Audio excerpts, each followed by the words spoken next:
Brothers and sisters, welcome back sa ating video ngayong umaga na to.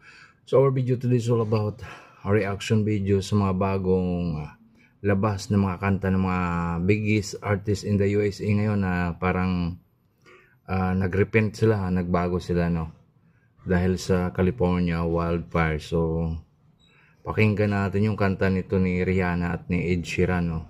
So hindi ko alam kung dinideceive lang tayo kasi alam naman natin na mga kanta nitong mga to ay worldly song no.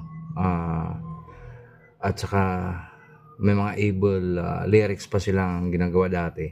This 2025 mukhang nagbago ang kanilang mga kanta at napakadami.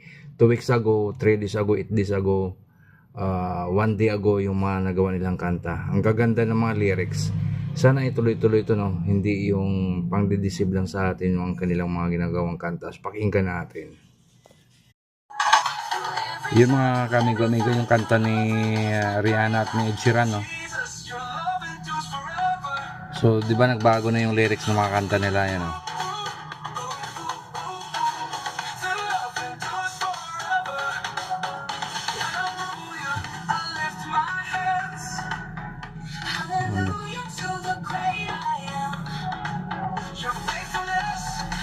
Sana ay hindi pang-deceive yung mga kanta nila no.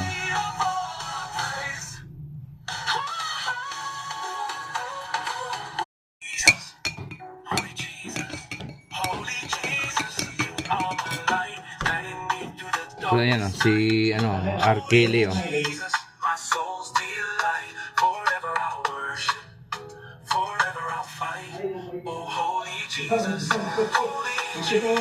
Kung hindi pa nasunugan, hindi pa sila nagbago mga brothers and sisters no.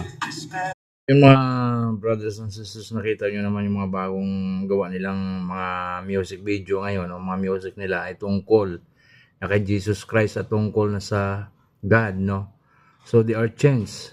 So, that's why lagi kong sinasabi na Jesus changed everything in our life, no, mga brothers and sisters. So, kailangan natin bumalik loob sa Panginoon. Kung hindi pa sila nasunugan o nasunog ang kalahati ng California, hindi pa sila nagbago.